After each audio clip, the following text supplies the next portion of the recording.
Hello everyone, thank you so much for clicking on today's story and welcome to my channel.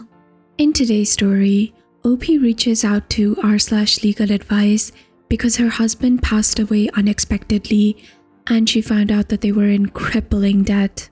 The situation is pretty bleak to start off with, but luckily it does get better and it does end on a positive note.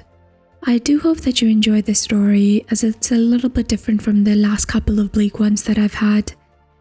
If you do like it, I'd really appreciate it if you could leave a thumbs up.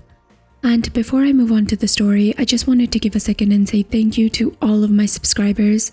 Thank you so much, you guys are amazing. For those of you that don't know, I have a personal goal of reaching 1,000 subscribers. So if you like my content and would like to support me, I'd really appreciate it if you could hit the subscribe button. Anyways, thank you so much for your time and on to the story. My husband was killed in a car accident and I found out we were tens of thousands of dollars in debt. Forgive me if this is a little disjointed. I'm still reeling from trying to wrap my head around my current situation. My husband passed away very suddenly recently, and in the weeks since his passing, I've discovered that he was keeping huge secrets from me. In going through our financial information, I've discovered multiple credit cards in his name, mine, and the kid's name that are at maximum balance. 2 sets of loan paper from different banks for over $20,000. Paperwork that says our mortgage is 4 months behind, and a ton of other things that I can barely make sense of. From what I can tell, his business hasn't been making any actual money in over a year, and our savings accounts are drained.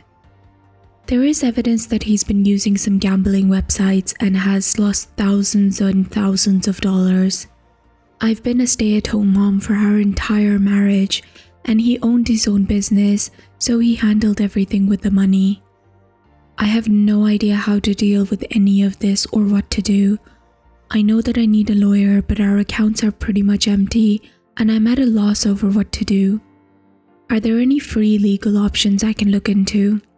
I've tried to call a bunch of lawyers and all of them have said that they won't give any advice or counsel over the phone. Am I liable for all this debt even though I didn't consent to my name and certainly not my kid's name being used to open credit cards? I feel like an idiot for being this uninformed, but I'm completely unprepared to deal with this, and I'm terrified that we're going to lose our house, and worse. I've never in a million years dreamed that he would do this to us. Can anyone point me in the right direction, please? I wanted to give you an update since so many people gave advice and said such kind things. First of all, thank you to everyone who commented and gave me advice. I'm sorry I didn't respond to the other post. I was just so completely overwhelmed. I still am really, but I did read every comment and message, and I appreciate everyone that took time to comment. I was able to find some legal help and we are working on sorting out the mess my family's in. Things were far worse than I even knew when I made my first post. Altogether, the debt that was accumulated is close to $500,000. At this point, I have no idea how much I'm going to end up responsible for. The lawyer has said that it could take years to sort everything out. No matter what happens, we're going to be losing the house. I'm working on finding us somewhere to stay before they actually foreclose, so we don't get evicted and have that one on my record too. I want to try to answer some of the questions and advice people mentioned in the other post.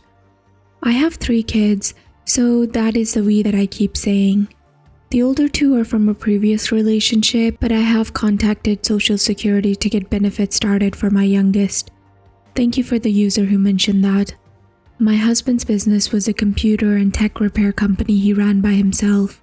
He had a few people that he would call in to help with larger jobs, but 95% of the time was him alone. The last year or so, it appears that he wasn't doing any actual work and there was no money coming in. He took money from the business to cover what he took from our personal accounts and then took out loans to cover the business and pissed it all away on gambling and other illegal activities that have come to light over the past few weeks. Sorry to be vague, but it's just embarrassing and hard to talk about. To the people who said that maybe the crash was intentional, It is looking increasingly likely that it was. Nobody else was involved. His car went off the road and hit a tree. He had life insurance before, but he stopped paying the policy months ago. I am in contact with the police about the credit cards in our name and the other things that were discovered.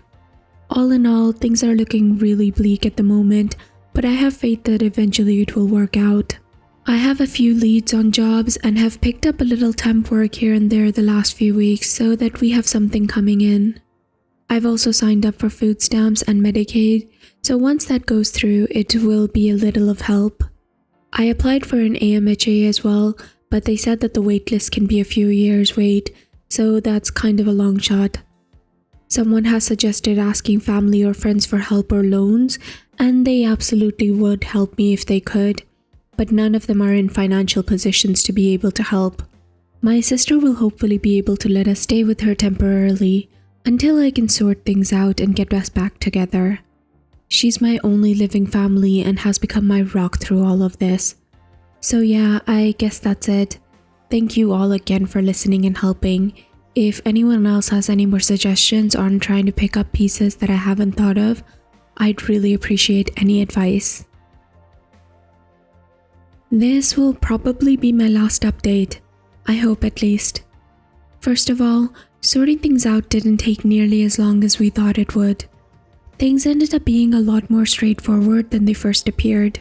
I'll be filing for bankruptcy, probably early next year. I've talked extensively with the lawyer and weighed my options, and that seems to be the best way to move forward at this point.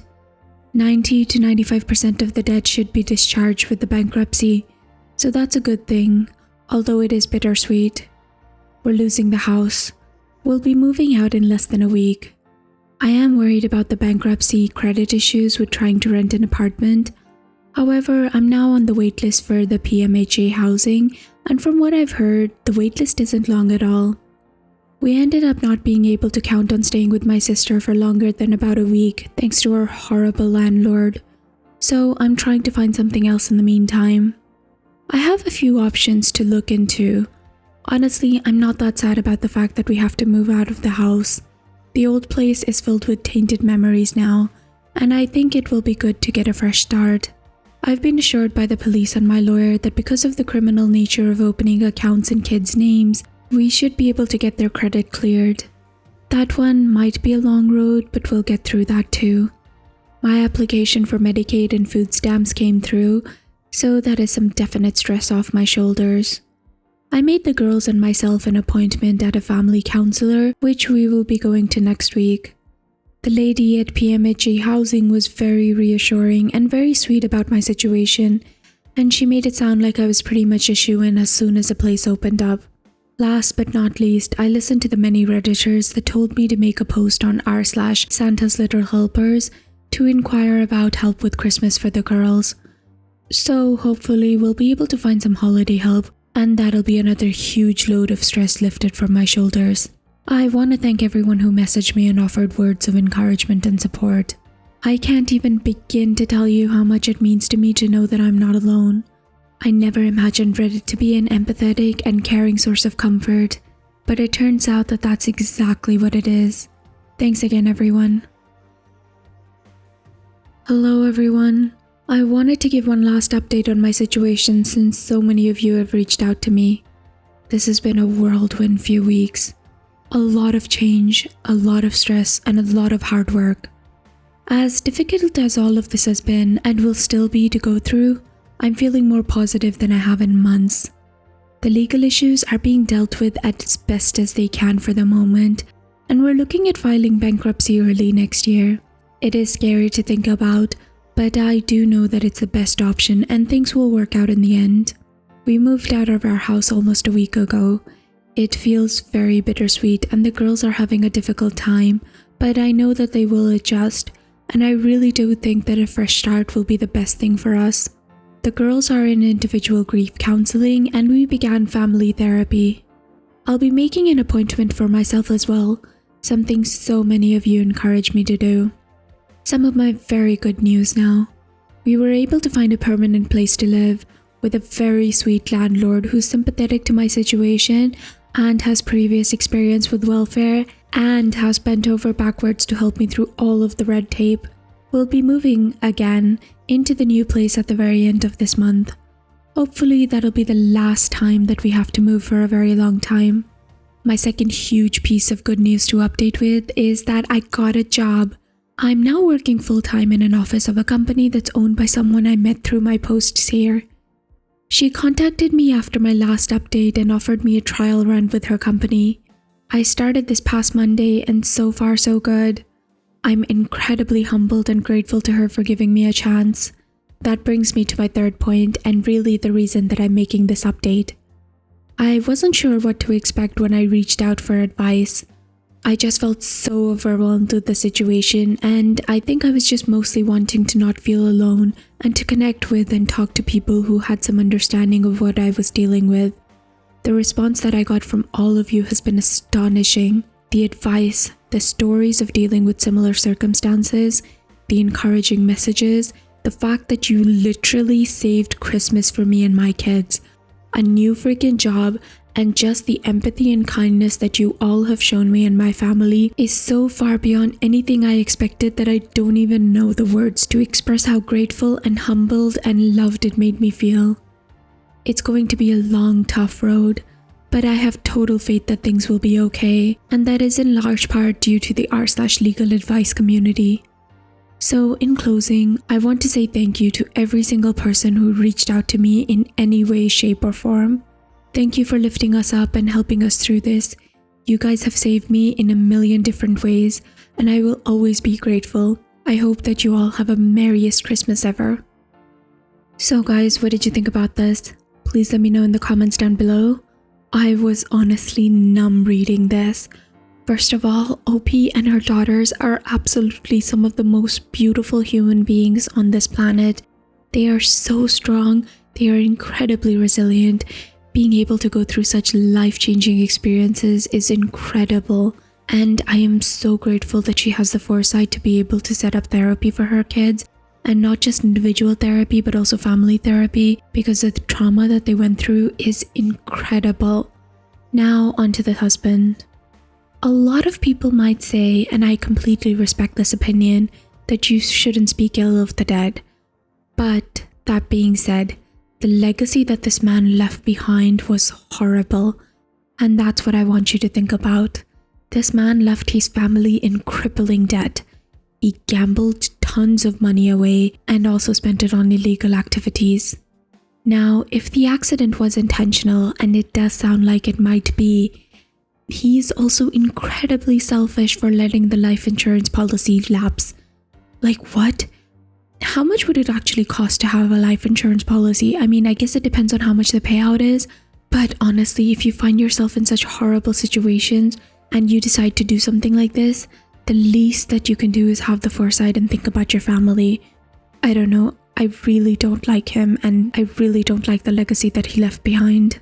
Luckily, I am so glad that Reddit was able to come to the rescue. Sometimes it just shows how beautiful and amazing people can be. I wish the best for OP.